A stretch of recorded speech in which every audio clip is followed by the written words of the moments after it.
Bonjour, bonjour à toutes et tous.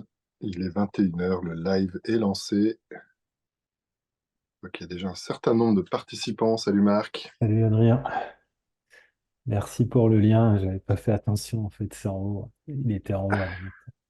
Parfois les choses sont plus faciles qu'elles n'y paraissent. C'est pas à toi que je vais l'apprendre. Hop.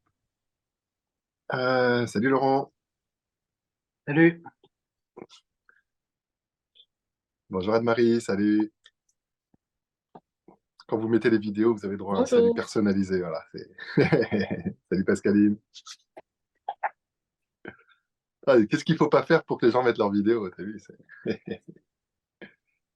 Ce que je vous propose, et je pense que ça peut être assez chouette le temps que éventuellement d'autres personnes nous rejoignent, je vous écris une question dans le chat qui est un peu une de mes questions magiques, assez simple en soi, hein, c'est pas non plus un truc extraordinaire, mais ça va vous aider, vous, à préparer le live mentalement, émotionnellement. Salut Oriane. Et moi, ça va m'aider, ça va me donner un peu la destination. Donc je vous écris la question dans le chat. Euh, je vous l'ai dit de vive voix, qu'est-ce que vous avez besoin de vivre suite au live pour savoir qu'il vous a apporté satisfaction.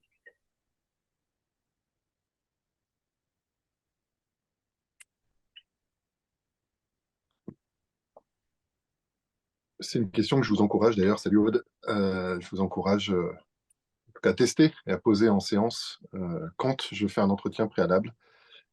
J'ai tendance à commencer avec cette question. Qu'est-ce que vous avez besoin de vivre suite à la séance pour savoir qu'elle vous a apporté satisfaction, dans le cas idéal où la séance se passerait bien, évidemment.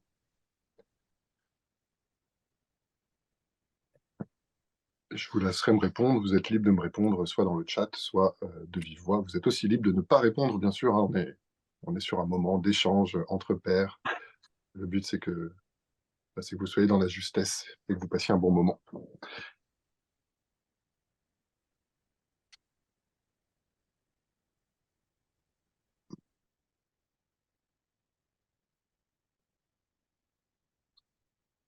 Donc, pour bien cadrer, notamment pour l'enregistrement, on est dans un live pour parler de la pratique de l'hypnose et de l'hypnose d'accompagnement, particulièrement en visio.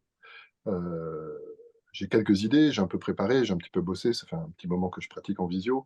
On avait même fait un document qu'on avait coécrit avec certains collègues sur ces enjeux quand il y a eu le Covid.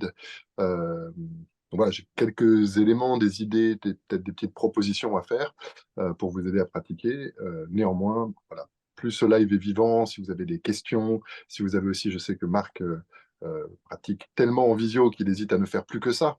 Donc, si jamais vous avez aussi, j'imagine, des expériences et des suggestions ou des éclairages à apporter, le but, moi, ça me va bien si j'anime et si je vous donne un peu d'infos, mais si on se fait de l'intelligence collective, ça me va encore mieux. Donc, je regarde les retours. Un plus grand confort, moins de stress lors de mes prochaines séances à distance. Valérie, génial. On pourra, quand vous vous posez ce genre de questions, il y a deux niveaux de réponse. Le confort, commencer quand tu l'as. Est-ce que c'est du confort plutôt dans ta tête ou plutôt dans ton corps? Euh, et on peut raisonner aussi à un niveau plus, je dirais, des racines. Qu'est-ce qui peut permettre le confort ou qu'est-ce qui peut être de nature à générer du stress? Et là, ça nous donnera un autre niveau d'information. Avoir l'assurance, Anne-Marie, que la visio sera aussi efficace que le présentiel. Alors, je ne sais pas si on peut t'apporter l'assurance, mais en tout cas, on va pouvoir probablement apporter des éléments de réponse qui peuvent, en tout cas, développer la confiance que la visio peut être aussi efficace que le présentiel. Peut-être même parfois plus, et puis peut-être parfois moins, mais c'est pas grave. Oser proposer des séances en visio, Stéphanie. Waouh, challenge. Alors, à nouveau, même question. Qu'est-ce qui peut te permettre d'oser? Quelle mentalité, quel type de pensée, quelles émotions, quels ressentis vont être de nature à te permettre d'oser. Et puis je lis en filigrane qu'il y a quelque chose qui pourrait limiter jusqu'à présent. Et à nouveau, voilà, si vous me donnez un peu d'infos, un peu de matière, je sais qu'on est entre pairs, hein, donc à nouveau, ne partagez que ce qui vous paraît tout à fait OK à partager. Mais je serais aussi curieux de savoir, tiens, qu'est-ce qui se passe à l'intérieur de Stéphanie qui fait que pour l'instant, il y a un truc qui ose pas. Peut-être pas autant, en tout cas, que ça peut. Aude, super, une vision plus claire concernant les bénéfices pour nos clients. Donc, j'ai bossé, donc j'aurai des trucs à vous raconter là-dessus. Laurent, tu as besoin d'avoir des outils pour commencer tes séances d'hypnose pour tes visios dès demain matin. Bah écoute, challenge accepté. Bon espoir que tu as un petit peu bossé et préparé. Bon, on va voir. Je reconnais ton côté fonceur. Salut Lancelot, ravi que tu sois avec nous. Excellent. On se posait la question pour ceux qui nous rejoignent de qu'est-ce que vous avez besoin de vivre suite au live pour savoir qui vous a apporté satisfaction. Euh, Est-ce qu'il y aura un replay disponible? Oui, Elodie. En tout cas, j'enregistre. Donc oui, mon but, c'est après de mettre ça à disposition pour que, voilà, que ce qu'on fait ensemble ce soir soit disponible.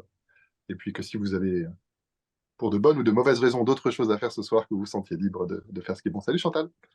Coucou Adrien. Bonsoir à tous.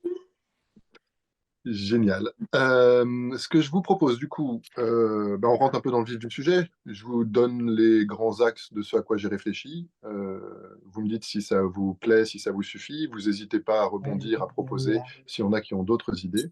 Et puis comme ça, on avance et on voit s'il y a des choses qui émergent. Alors attends, est-ce que je peux couper les micros de tout le monde? Pratiquer la visio avec aisance. Voilà. Je ne sais pas si je peux, si c'est là. Valérie, lève la main. Enfin, lève le pouce carrément. Non, bon, écoute. Si, mute all. Voilà.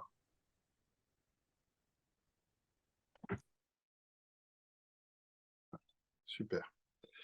Du coup, ce que j'ai noté dans les grands avantages de la visio. Déjà, oui, je vous confirme, ça marche aussi bien qu'en présentiel.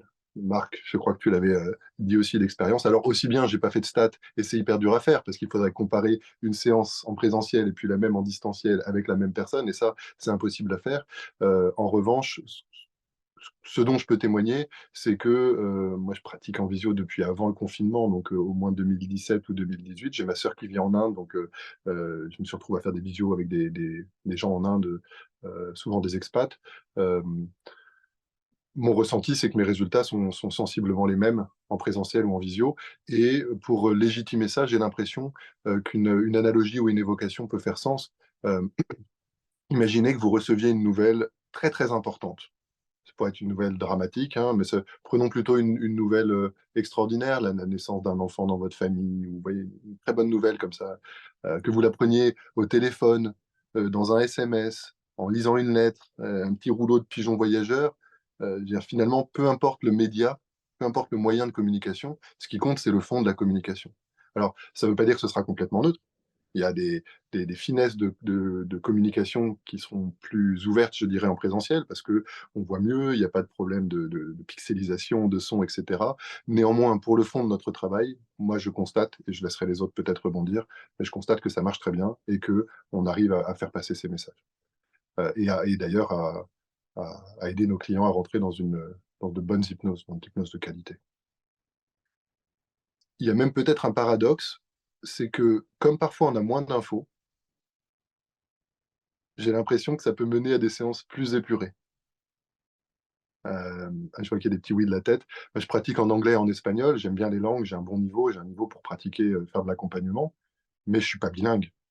Et du coup, quand je pratique en anglais ou en espagnol, ben, nécessairement, mes formulations sont plus épurées. En français, j'essaye de gommer ce truc-là, mais j'ai un truc encore qui aime bien, vous voyez, le côté un peu poétique, faire de jolies phrases, bien manier la langue.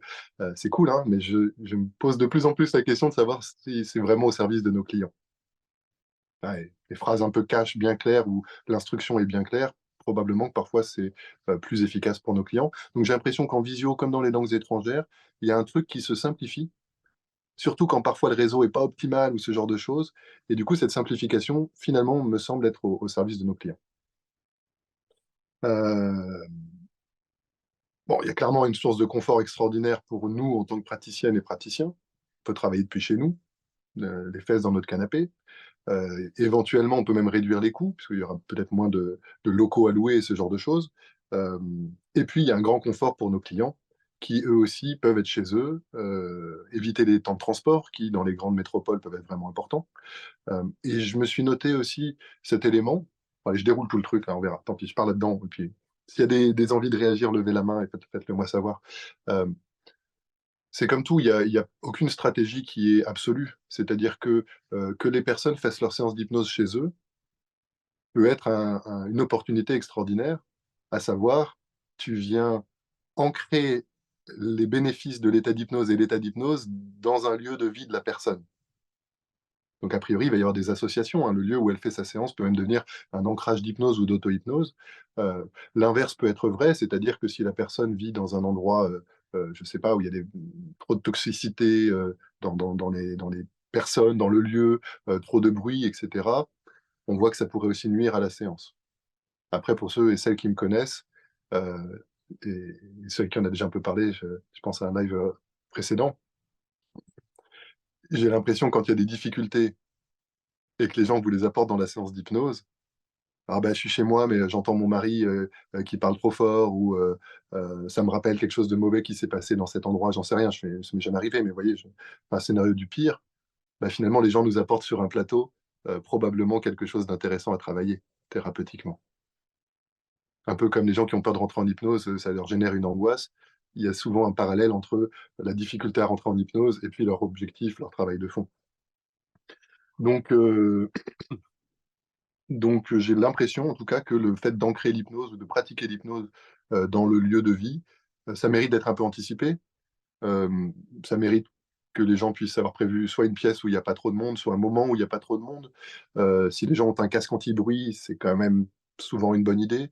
Euh, il y avait eu un débat sur le groupe hypnose, je ne sais pas si vous l'aviez suivi, c'était quelqu'un qui disait oui, voilà, mon cabinet va y avoir des travaux pendant 6 mois avec des marteaux-piqueurs. Puis il y a plein de monde qui avait dit non, mais dans l'hypnose, on peut faire abstraction des bruits autour. J'ai dit, oui, oui, souvent, la plupart des gens, même pas sûr, certains de nos clients y arrivent, avec quand même pas mal de suggestions, parfois pas mal d'approfondissements.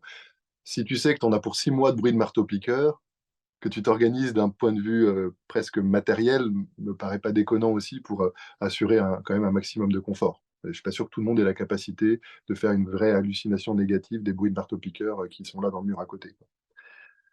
Euh, pour nous, ça coûte moins cher. Pour nos clients, on peut imaginer qu'ils gagnent du temps aussi. Il y a une dimension aussi que ça permet de toucher un public plus large. Je ne sais pas s'il y en a qui sont dans des endroits où, je sais pas, peut-être un peu reculés, en campagne ou autre. Ouais, comme je fais de l'hypnose, là, j'ai encore fait une hypnose avec un type à Hong Kong, des gens aux États-Unis. Bon, après, il y a des enjeux de décalage horaire. Euh, Ce dont on avait plutôt convenu, en termes de prix, je vous liste un peu les choses, c'est que il n'y a pas vraiment de sens finalement à ajuster le prix, c'est-à-dire avoir un tarif plus bas, même si nous, notre structure de coût est un peu meilleure, entre guillemets. Là, je m'inspire pas mal de ce que Jordan Véro dit, et maintenant que je suis jeune papa, je m'en rends compte aussi. En fait, c'est pas une question de coût, et c'est une question de temps que je passe pas avec ma femme, mon fils et mes amis. Et du coup, en visio, c'est quasiment le même temps que si jamais je suis au cabinet, donc ça coûte à peu près, enfin, ça coûte la même chose. En tout cas, j'ai l'impression que personne chez les clients se plaint qu'il puisse y avoir le même tarif en visio et en présentiel.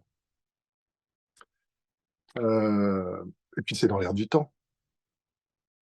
Alors on peut accepter, hein, moi je sais pas vous, là, dans cette société hyper connectée qui est la nôtre, ah ouais, on est sans cesse sur les écrans, on se fait des lives et tout ça, même si là ça peut être très humain, il y a un paradoxe, on est très connecté, mais finalement on est moins en connexion, je trouve, avec les gens, ce qui pour le coup milite plus pour des séances en présentiel.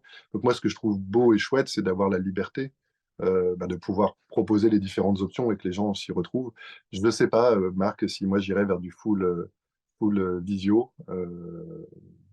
Ça parle de moi, évidemment, hein, mais ça me ferait peur, effectivement, d'être beaucoup derrière un écran. Je trouve que c'est déjà le cas. Et du coup, voilà, voir les gens en vrai, je trouve que c'est sympa. Euh, Vous me direz aussi, dans votre expérience, j'ai l'impression que souvent les gens ont plus de facilité à faire de la visio quand ils vous ont vu en présentiel. En tout cas, il y a des gens qui disent pour la première, je préfère en présentiel. Très bien, ça va très bien. Euh, Bon, alors après, en visio, j'ai noté ça, on pourrait rajouter des sons, on pourrait le faire en présentiel aussi, des sons binauraux et des trucs comme ça. Bon, c'était le fruit un peu de notre discussion précédente, pour être tout à fait honnête. Moi, je sais pas vous, mais j'ai l'ambition d'aller vers une hypnose la plus impactante et la plus maîtrisée et la plus autoportante. J'ai pas envie que mes clients ils mettent des masques avec des lumières qui leur flashent des trucs, des sons et tout. Mais Enfin, je trouve que l'hypnose, c'est ce qui se joue à l'intérieur de la personne dans le cadre de la relation. Et plus on peut faire des choses un peu épurées par rapport à ça, en tout cas, moi, mieux je me porte. Après, ça parle probablement plus de moi. Comment facturer à l'étranger, Ségolène? Excellente question. En tout cas, il n'y a pas de TVA quand nos clients sont à l'étranger. Donc, vous pouvez même carrément gagner 20% de plus avec ces clients-là, en gardant le même prix. Déclaration aux impôts, bonne question. Je finis mon premier exercice comptable en tant que SARL cette année. Autant vous dire que j'en ai aucune idée et que c'est vraiment pas les trucs que j'apprécie et que j'anticipe. Donc, je risque d'avoir des surprises quand mon comptable va me demander des précisions là-dessus. En fait, pour les factures, Adrien, étant donné que tu es domicilié en France, ça ne change pas en fait. C'est pas la personne qui vient, enfin, elle vient à toi, mais ton, ton adresse de l'entreprise, elle est en France. Donc même si demain tu décides de faire comme je fais de temps en temps, je sais pas, tu vas aller au Japon pendant un mois, toi tu payes toujours tes impôts en France et tu es toujours en France. Alors, merci Marc. Je pense, hein, sinon Ouais, ce serait trop simple et puis ça demanderait un montage particulier parce que ça veut dire qu'admettons l'Indien que tu accompagnes aurait moins de charges que le Français qui est en vacances au Canada. bah, là, après, moi, je vais être tout à fait honnête, j'ai une réaction un peu épidermique de ce début d'échange. Pas du tout vis-à-vis de toi, vis-à-vis du sujet. Voilà, je ne vais pas dire que j'ai une phobie administrative, mais c'est vraiment pas les trucs qui m'enthousiasment, on va dire. Donc, à vérifier. Moi, j'avais en tête que effectivement les clients étrangers n'étaient pas, hors Union européenne, n'étaient pas assujettis à la TVA. Et donc, nous, on pouvait facturer hors TVA, mais tout ceci, le caïman, bien joué, Chantal. Non, À voilà. vérifier hein, tout ça. Moi, je sais que je suis Ouais. en train de me renseigner pour délocaliser mon entreprise où c'est le moins fiscalisé, bien évidemment. Ouais, alors ça, Donc là, je ça te couperai au demande. live, Marc, pour que tu n'aies pas d'ennui. Ah bah non, tu peux, c'est légal, hein. Ça, Ouais, non, non. avec des comptables, il y a pas de souci. C'est- Euh, excellent. Donc, s'il y en a qui sont plus calés en administration et en fiscalité, je vous encourage soit à répondre tout de suite, soit à répondre plus tard. Mais ça peut être une discussion intéressante. Euh, la réponse doit être quelque part. Et puis, elle m'intéressera aussi. Donc, je veux bien que vous me taguiez. Euh, dans les limites, ce que j'ai noté, ce qu'on entend souvent, c'est la peur notamment d'une abréaction ou d'une réaction émotionnelle très forte. Je peux vous dire, moi j'ai déjà fait des gestions de crise d'angoisse au téléphone. Donc oui, tu peux pas avoir de contact physique, tu peux pas mettre une main sur l'épaule, il y a un truc un peu moins contenant. Après, j'ai l'impression, vous savez, c'est comme cette histoire de la safe place, où les gens vont construire une safe place à l'intérieur, mais en fait, ça, c'est pas une aberration, c'est une jolie métaphore, c'est sympa, mais c'est pas l'image d'un endroit agréable et sécure qui crée de la sécurité à l'intérieur des gens. C'est le fait qu'ils aient de la sécurité qui leur permet de donner cette forme. Et nous, parfois, le job qu'on a, c'est de créer de la sécurité relationnelle pour que la personne puisse s'autoriser à aller au contact en Gestalt, ils disent d'objets douloureux, des choses, des émotions, des angoisses. Et donc la relation est la safe place pour que nos clients s'entraînent à développer de la sécurité à l'intérieur d'eux. Un peu comme les enfants gagnent confiance en eux parce qu'on leur a fait confiance. Les enfants développent de l'amour propre parce qu'on leur a donné de l'amour. J'ai un peu cette vision que nous, souvent en tant qu'accompagnants, notre job, c'est d'être garant de la sécurité dans laquelle des choses un peu rock'n'roll et un peu désagréables peuvent se traverser pour justement se nettoyer et se libérer. Donc, mon feeling, après, je me rends compte que j'ai assez peu d'abréactions en cabinet aussi, donc ça parle peut-être plus de ma pratique que d'une réalité de fond, hein. C'est vraiment toujours à prendre avec des pincettes ce que je raconte. Je vous encourage toujours à prendre avec des pincettes ce que les gens racontent, moi y compris. Euh, ça vaut ce que ça vaut. Mais quand il y a des émotions très fortes ou des abréactions, bah, j'ai l'impression d'être entraîné, d'être préparé. Du coup, je reste plutôt tranquille et serein. Alors, parfois, tu montes un peu le ton de la voix. Parfois, il faut devenir carrément autoritaire pour sortir les gens d'un truc dégueulasse, hein. Il n'y a pas de problème, hein. Parfois, faut y aller. Mais je crois que la posture de l'accompagnant, c'est plutôt ça qui va déterminer la manière de vivre l'émotion et l'abréaction chez le sujet, et qu'il soit à distance ou pas. Après, je vous laisse rebondir s'il y en a qui ont d'autres éclairages ou des envies de compléter. J'ai l'impression, juste avant ça, que alors, tout n'est pas maîtrisé complètement inconsciemment, mais je veux dire, il y a des parties conscientes et inconscientes de nos clients qui savent ce qu'on est en train de faire, qui savent le contexte et qui savent probablement jusqu'où ils peuvent lâcher les chevaux en termes émotionnels, quoi. Alors du coup, Aude est d'accord, c'est l'alliance thérapeutique qui prime dans ces cas-là. Ben, je crois que, merci, cool, je crois que c'est l'alliance thérapeutique qui prime toujours d'une certaine manière. Après, s'il y en a qui travaillent beaucoup avec l'abréaction ou qui, je sais pas, qui en ont beaucoup en cabinet, peut-être que vous avez envie de rebondir ou autre. Mais en tout cas, voilà. Moi, les fois où ça m'est arrivé, même au téléphone, je vous dis, j'ai l'impression d'avoir fait à peu près le même job que j'aurais fait en présentiel. Et je croise les doigts, jusqu'à présent, ça s'est toujours plutôt bien passé. Enfin, j'ai pas de cas de personnes qui sont restées bloquées en crise d'angoisse parce qu'on est en visio, quoi. Ok, je vois qu'il n'y a pas de réponse ou de rebondissement particulier. Un- Peut-être le gros enjeu de la visio, c'est surtout si ça coupe. Et alors, du coup, ce que je vous propose, là, je vous donne un peu mes trucs et astuces, entre guillemets, hein, ça vaut ce que ça vaut, c'est d'anticiper ça. Donc, j'ai tendance à commencer mes séances en visio en disant, bon, bah voilà, on anticipe le scénario du pire, imaginez que vous seriez en hypnose et que ça coupe. Bon, bah, qu'est-ce qui se passe? En général, l'inconscient, il poursuit sur sa lancée, un peu comme un rêve se poursuit, et puis ensuite, vous vous réveillez, puis vous m'écrivez un petit message pour me rassurer, pour me dire que tout va bien, quoi. Ah, les gens fait se marrer et tout, et puis hop, on a désamorcé ce truc-là. Euh,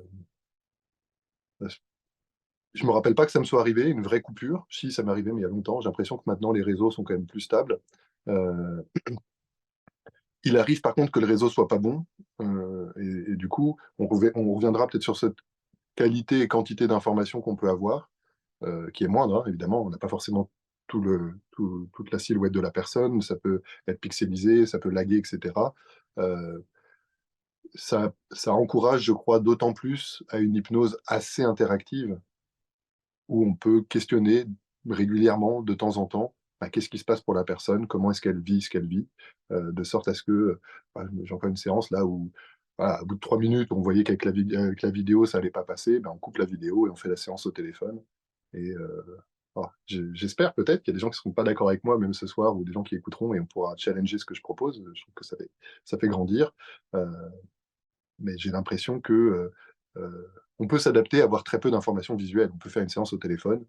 Euh, c'est peut-être parce que je suis à l'aise avec ça que je pense qu'on peut faire de la visio correctement. Yes, Marc, je vois que tu rebondis. Ouais, pour la coupure, un petit tips qui fonctionne bien, moi je le dis quasiment avant de faire l'induction. S'il viendrait avoir une coupure, au bout de 2 3 minutes, le subconscient vous réveillera. Donc ça part du postulat que quoi qu'il arrive, déjà ils partent en hypnose. Et puis si au bout de 2 3 minutes, bah, ils se rendent compte qu'il y a une partie d'eux, que, bah, il y a une coupure, bah, ils se réveillent automatiquement. C'est déjà arrivé, ils se réveillent naturellement. Super cool. Ça me fait rebondir. Euh, je suis toujours un peu l'avocat du diable quand il y a des propositions. Donc, j'espère que Marc et puis les autres, si vous faites des propositions et que je fais des contre-propositions, vous le Ah, ou prenez tu peux vraiment. dire inconscient ou autre, hein, très bien. Non, non, c'était plutôt, imaginons que la personne, elle soit dans un travail hypnotique très profond et très juste pour elle, mais qui prendrait plutôt 10 minutes ou un quart d'heure. Tu vois, j'ai un truc à l'intérieur qui aurait de la retenue sur nommer le timing descend de la coupure. C'est pour ça que dans ma représentation, j'avais plus dit, voilà, ce qui est en train de se faire se poursuit jusqu'à ce que la personne se réveille. Bon, ça, c'est un petit détail, mais c'est vrai que j'ai vu notamment le message de Valérie qui dit que ça lui arrivait et qu'elle a rappelé sa cliente, et en fait, sa cliente n'avait rien remarqué. Euh, En tout cas, ça vaut le coup de le prévoir. Mais c'est vrai que si jamais ça coupe, ça peut ressembler à du silence qu'un accompagnant aurait pu laisser en tant que tel aussi, quoi. Mais j'ai l'impression que la partie, justement, le subconscient, tu vois, il apprend en fait la suggestion. Il sait faire la différence, hein. Après, encore une fois, hein, chacun ses croyances, avec le silence et avec vraiment une coupure. Ouais. Et en plus, si ça se passe comme ça, bah, ça réinduit encore plus loin si tu repars après. Comme tu disais sur l'autre live, il y a 15 jours, le fait de réinduire, des fois, c'est vrai que c'est chouette aussi. En tout cas, on fera feu de tout bois et ça peut faire office de fractionnement. Pareil, s'il y a des gens, il y a des gens pour qui c'est très facile de parler en hypnose, presque en somnambulie, qui te décrivent et ça amplifie ce qu'ils vivent à l'intérieur, il n'y a pas de sujet. L'autre extrême, c'est que tu as des gens qui ont beaucoup de mal à parler. Et dans ce cas-là, ce que je vous recommande, en tout cas, moi, ce que j'aime bien faire, c'est plutôt des signalings oui, non de la tête, parce que c'est plus facile à voir et que souvent les mains, elles seront posées, elles pourront être hors champ. Euh, Sachant qu'ils disent une des limites du signaling de la tête, c'est que, bah, en gros, plus tu es loin de la tête, moins c'est conscient, quoi. Donc, si tu fais des signalings des pieds, tu as a priori plus de chances que les signalings soient de bonne qualité inconsciente, je dirais. Mais après, si c'est que la personne me dise tout va bien, on continue, ou non, j'ai un problème, j'ai pas de problème à ce qu'elle soit un peu consciente de ce qu'elle me dit. Donc voilà, le signaling de la tête fonctionne bien. Et du coup, ça reboucle avec une idée que je voulais vous transmettre sur les avantages. Je sais pas pourquoi je ne l'ai pas dit tout à l'heure. Euh, le fait d'être derrière un écran, et j'ai vu la question sur le téléphone, je vais y venir, le fait d'être à distance derrière un écran et d'arriver à vivre de l'hypnose puissante, parce que, je sais pas vous, mais moi, peu importe le média, j'ai envie que mes séances d'hypnose soient les plus impactantes. Idéalement, que l'hypnose puisse être, si ce n'est la plus profonde, en tout cas de la profondeur la plus juste, voilà, que ce soit un vécu, que ce soit une expérience mémorable, ou en tout cas transformatrice. Et quand les gens arrivent à vivre, bon, même si c'est pas aussi génial que ça, c'est pas toujours aussi génial, mais quand les gens arrivent à vivre quelque chose de l'ordre de l'hypnose derrière leur écran, je trouve que comment dire, ça suggère ou ça favorise l'intégration du fait que bah, c'est vraiment eux qui font l'hypnose, quoi. Ils s'appuient sur nos suggestions. Mais je veux dire, si on est capable de s'hypnotiser à travers un téléphone, en tout cas, j'ai l'impression que c'est d'autant plus facile à distance pour que les gens, les clients, fassent ce chemin mental de se dire, ah ok, mais enfin, il m'a aidé, il m'a fait des suggestions, mais avec d'autres personnes, ça ne se serait pas passé comme ça. Et c'est la capacité des gens à se saisir de nos suggestions pour en faire quelque chose de puissant, enfin, c'est là où se joue l'hypnose, je crois. Donc, à distance, j'ai l'impression que ça va volontiers dans ce sens-là. Yes, Marc? C'est plus puissant à distance, enfin, pour mon retour, mon expérience, par exemple, ne serait-ce que l'écran. De toute façon, c'est pas pour rien qu'on dit qu'on est addict à l'écran. Le fait que ça soit lumineux, c'est un focus, mais déjà énorme, avec le confort de chez eux. Moi, j'ai souvent accompagné, tu vois, les deux bah, au cabinet, comme tu disais. Ceux qui sont habitués au cabinet, on va dire local, ils préfèrent venir quand même au cabinet. Souvent, il faut les convertir s'ils t'appellent ou leur dire, bah non, c'est pareil la visio. Mais quand ils ont essayé la visio et le cabinet, majoritairement, ils ne reviendront jamais au cabinet. Parce que c'est beaucoup plus puissant. Ils sont chez eux, ils ont le confort de chez eux, il y a l'écran, il y a la lumière. C'est- En tout Ça, cas, tu as c'est raison, j'avais même pas fait ce lien-là. C'est vrai qu'il y a effectivement un avantage de la visio que tu nommes là, c'est que probablement que ça surfe sur une structure déjà assez hypnotique, du temps qu'on passe devant nos écrans, les yeux un peu dans le vide. Bon, alors après, je sais pas vous, moi, j'invite souvent mes clients à fermer leurs yeux assez rapidement. Donc, mais en tout cas, ouais, tout à fait. Et Donc, pour répondre, paradoxalement, enfin, ouais, juste pour finir, on pourrait même vas-y. dire que ça rassure finalement l'écran. On passe tellement de temps dessus que pour beaucoup de personnes, beaucoup de la population, paradoxalement, même si c'est triste, c'est une partie de la réalité, ça rassure, c'est quelque chose qu'on connaît.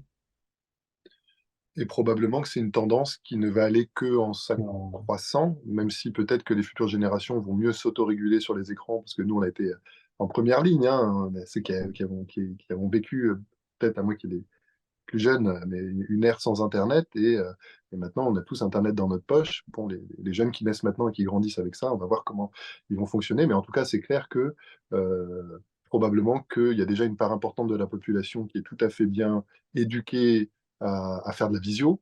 Je sais pas combien d'entre vous ont des membres de la famille où on se fait des visios pour Noël, des trucs comme ça, même pour le travail, le nombre de temps qu'on peut passer, le nombre d'heures qu'on peut passer en visio. Puis voilà, je veux dire, j'enfonce une porte ouverte, on a tous nos téléphones tout le temps sur Facebook, etc. Donc c'est vrai que probablement aussi qu'il y a une structure hypnotique. Et donc oui, pour répondre à la question d'Aude sur le téléphone, oui, oui, ben, là, pour être tout à fait clair, moi là j'ai deux écrans, mais vous êtes sur mon téléphone pour des raisons techniques, parce que je galère avec la caméra et le micro de mon ordi. Mais en tout cas, voilà. Alors ça va nous amener à la question, euh, des questions très techniques. Je pense au cadrage. Qu'est-ce qu'on voit? Là, vous voyez plutôt le haut de mon corps. Comment est-ce qu'on entend? Et notamment, euh, euh, quand les gens partent en hypnose, parfois, bah, du coup, je sais pas, la tête qu'un peu qui part, ils peuvent sortir du champ, ils peuvent avoir des difficultés d'élocution.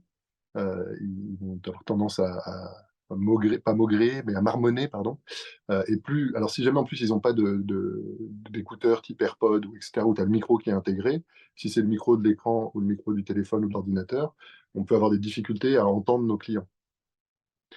Bon, je sais pas vous, hein, mais peu importe la difficulté de cadrage ou de son, ben, si elle se présente, j'ai pas trop de difficulté à demander à mes clients d'ajuster, hein.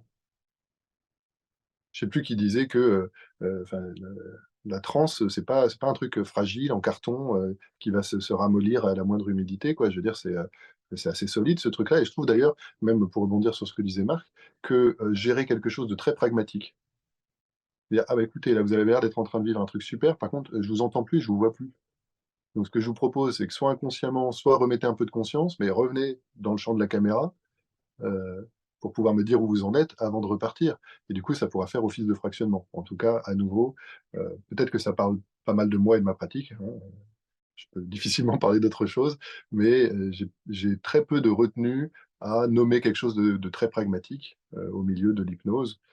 Évidemment, ça mérite d'être amené avec un peu de finesse pour que ce soit préparé et que ça puisse être utilisé stratégiquement. Et si tu reviens sur un truc très pragmatique sans l'avoir annoncé, ça peut faire ressortir de l'hypnose.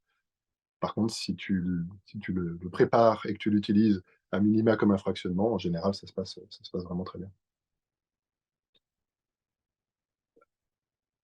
C'est assez limitant aussi, nous dit Valérie, si on veut faire quelque chose en dynamique, c'est-à-dire en se levant, en faisant bouger la personne, c'est ça, Valérie? Yes, ben, à nouveau, oui, ça peut être limitant. J'ai aussi cette idée qu'il n'y a de limite que notre imagination, pour faire une espèce de citation un peu pourrie, mais on pourrait imaginer, bah, écoutez, là, on va faire un truc dynamique. Alors, bon, là, moi, j'ai pas le recul à organiser, quoi. Je sais qu'Antoine Garnier, il aime bien faire des séances où il dit qu'il pense que les fauteuils peuvent être éloignés de 5, 6, 7 mètres, donc vraiment loin, pour pouvoir avoir une vision de l'ensemble de la personne. Dans le bouquin What Everybody Says, ce que le corps de tout le monde dit, ça fait un jeu de mots sur everybody, everybody. C'est Joe Navarro, qui est un des anciens du FBI, qui, du coup faisait de l'analyse de mensonges et tout ça. Et c'est ce qu'il disait un petit peu, c'est-à-dire que le corps, il ment de moins en moins bien. Plus on s'éloigne de la tête, plus le corps ment difficilement, quoi. Donc, ce qu'il proposait pour observer le non-verbal, c'est surtout d'observer les pieds et les jambes, qui te donnent souvent des indications intéressantes. Donc, en visio, si vous travaillez comme ça vaut le coup d'être un peu organisé. Moi, je vous avoue que même au cabinet, finalement, je fais pas si attention que ça aux jambes, aux pieds de mes clients. Donc, bon, je travaille en visio comme je travaille finalement en présentiel. Un des atouts d'Antoine, c'est quand les gens sont loin, c'est que ça force, en plus j'ai un peu mal à la gorge, vous devez l'entendre, mais ça force à avoir une vraie voix, une vraie diction claire et que les gens vous entendent. Et pas finir dans une espèce d'hypnose où tu chuchotes parce que si jamais il t'entend. Bon, encore une fois, ça peut être très bien de chuchoter parfois, hein, c'est pas le sujet, mais pouvoir avoir une diction claire et que la personne vous entende même si elle est loin, est probablement en tout cas une compétence intéressante à avoir. Euh, donc en termes de cadrage, bon, l'idée, c'est, moi ce que j'encourage mes clients à faire, c'est d'avoir un cadrage plutôt sur le haut du corps, le buste. Je travaille beaucoup avec la technique de Rossi et les mains miroirs, donc j'aime bien pouvoir les voir. Le fait est, parfois les mains, elles sortent du champ. Euh, Si j'en ai besoin, je peux questionner la personne. Tiens, bah, vos mains, qu'est-ce qui se passe? Elles sont où? Qu'est-ce qu'elles font? C'est parfois elles sont là. Là, vous savez pas. Bon, si je fais un bruit, vous l'avez dû entendre. Là, vous savez pas si mes mains elles sont posées sur mes jambes ou si elles sont en lévitation 10 centimètres au-dessus de mes jambes. Bon, là, vous savez qu'elles sont un peu plus. Euh, donc, à nouveau, toujours dans la liberté de demander, soit de reculer la caméra, soit que la personne se recule, soit de demander de l'information, que la personne vous dise où elle en est. Et donc, voilà. En tout cas, dans une hypnose où on prend de l'information assez régulièrement, je trouve que ça rend les problèmes de cadrage assez limités, modulo ce que je vous disais. Si vous êtes un très fin observateur du non-verbal et des micro-expressions et des petits mouvements du doigt de pied ou du pied gauche qui se met à 45 degrés, le pied droit qui se met à 60 degrés, qui veut dire qu'il y a une partie qui veut sortir, puis l'autre qui va aller prendre un café. Bon, allez, excusez-moi, je suis un peu caricatural, mais c'est dire que je travaille pas trop comme ça. Euh, à tester. En tout cas, si la personne s'éloigne de l'écran et de la caméra, gardez en tête que c'est important probablement qu'elle ait un micro embarqué dans des écouteurs pour que vous, la qualité de ce que vous entendez reste la même, peu importe la distance de l'écran, quoi. Les micros embarqués, c'est très utile parce que, c'est ce que je disais, même quand le niveau de voix va baisser, normalement, ça reste correct. Alors que si on est sur un micro non connecté, enfin, sur l'écran, et que la personne se met à marmonner, il y a des chances que vous entendiez plus, quoi. C'est un peu pénible hein, quand vous avez demandé 5 fois à la personne de parler plus fort dans l'hypnose. Il y a un moment où je fais bon, ben, on va travailler différemment, hein. On va faire du signaling peut-être. Euh, Ce qui est chouette dans le cadrage, quand on le prépare et qu'on l'anticipe, Et du coup, on va nommer, on va dire à la personne, voilà, l'écran, ce serait bien que vous ayez telle distance, que je puisse voir le haut du corps, etc. Même préparer, je dirais même par le message que vous pouvez envoyer en amont, on reviendra dessus. Ça vous donne une opportunité de prendre le lead. En tout cas, vous êtes déjà à un moment où vous donnez des instructions à la personne et puis vous voyez comment elle vous suit. Donc, cette dimension de cadrage et d'organisation technique peut être une opportunité. Puis c'est ce que je vous disais, on va utiliser l'écran qu'on a. On pourrait même, alors ça, j'ai pas trop réfléchi, mais probablement qu'il y a des trucs assez rigolos à faire avec des trucs qui sortent de l'écran, qui rentrent de l'écran. J'imagine que, vous voyez, si je fais ça, c'est pas la même chose que si je fais ça, je pense, ou si je fais ça. Donc on pourrait imaginer. Là, j'ai pas les idées, enfin, j'ai pas plus que réfléchi que ça. Et j'ai noté questionner. Bon, ceux qui me connaissent un peu, vous savez que le questionnement de où se trouve la personne, qu'est-ce qui se passe pour elle, qu'est-ce qu'elle ressent, qu'est-ce qui se passe dans le corps, qu'est-ce qui se passe dans la tête, c'est c'est une de mes autoroutes d'accompagnement, entre guillemets, quelque chose que j'utilise beaucoup. Et donc la visio nous encourage assez volontiers à faire ça. J'ai noté avec un point qui euh, représente l'idée d'enregistrer. Très facile d'enregistrer les séances en visio. Aujourd'hui, c'est enregistré ce soir pour que les gens qui n'ont pas pu assister à ce live extraordinaire puissent, avec le recul, le regarder. Euh, je le fais pas vraiment avec mes clients. Je le fais en supervision. Quand je reçois des thérapeutes ou des accompagnants pour les supervisions, j'enregistre en visio, j'enregistre les séances en me disant que c'est plutôt pertinent qu'ils puissent la revisualiser. Surtout quand on fait après un peu d'hypnose. Je sais que parfois les praticiens, les praticiennes, il y a comme une curiosité technique. J'espère vous, quand vous vous faites accompagner par un autre hypno, vous avez envie de vivre une belle expérience hypnotique, vous avez envie d'être vraiment en hypnose, je pense, j'imagine. Et en même temps, vous pouvez avoir une curiosité sur, tiens, les formulations, les stratégies, une oreille un peu plus de pair, quoi, une oreille professionnelle. Euh, alors, on peut tout à fait accueillir les deux dans l'hypnose, hein, ça marche très bien. Je vous encourage d'ailleurs, quand vous travaillez avec des gens qui sont formés, de préempter cette ambivalence, de la nommer avant même qu'elle puisse peut-être vous poser problème. Une partie qui a envie de vivre une belle transe et puis une autre qui a envie d'écouter vos techniques. Euh, si on enregistre en visio, bah, du coup, la partie qui a besoin d'écouter, elle sait qu'elle aura accès à l'information, donc elle peut encore plus laisser de place à la partie qui va vivre ou vous faire vivre une belle expérience. Donc voilà, j'enregistre mes séances de supervision, j'enregistre mes ateliers, parfois pour retravailler, parfois pour faire du replay, pour les séances de supervision, pour la mettre à disposition du client, mais j'enregistre pas mes séances d'accompagnement thérapeutique. Je sais pas, il y en a dans la salle virtuelle qui enregistrent leurs séances en présentiel, avec dans l'idée peut-être de donner un enregistrement à réécouter. Mais je vous avoue que ça m'a toujours paru paradoxal, parce que je me dis que la séance, c'est quand même un instantané de la vie de la personne. Le but, c'est que tu ouvres une parenthèse, tu stimules l'inconscient, puis après, tu refermes, et bah, l'inconscient, il bosse par rapport à ça, quoi. Donc, Laurent, tu dis que tu le fais. Je serais curieux de la stratégie. Moi, j'ai l'impression que ça pourrait même être contre-productif. Faudrait voir. Je sais qu'il y a plein de thérapeutes qui le font. C'est juste que je dois pas avoir les idées bien connectées. Mais vous voyez, comme si ce serait, par exemple, retravailler sur quelque chose qui aurait déjà été travaillé. Ça pourrait même remettre de la conscience. Je n'ai pas trop. Donc, Anne-Marie, tu le faisais à tes débuts, mais tu le faisais pour analyser ton travail ou tu le faisais pour transmettre à tes clients? Ah, ouais, ton micro est coupé. Il faut que je te Tu peux pas le faire toute seule? Attends, t'es où? Voilà. Non. Attends, parce que j'ai. Ça y est. Je le faisais au début pour analyser mon travail. Je ne remettais jamais la séance au consultant, non. Dans ce cas-là, et j'ai l'impression que Laurent, c'est ce que tu dis aussi, pour analyser ta voix. Donc là, aucun sujet. Si c'est pour analyser, pour votre travail, il n'y a pas de sujet du tout.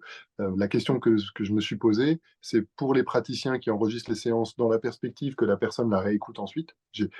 Personne fait ça dans le live? Donc je sais pas, peut-être que j'hallucine. Non, allez, dit Valérie fièrement. Ok, donc ok, ça me permet de clarifier. Euh, vous avez quand même entendu, c'est une hallucination de ma part, où il y a bien des gens qui semblent avoir cette stratégie d'enregistrer leurs séances pour les faire réécouter ensuite.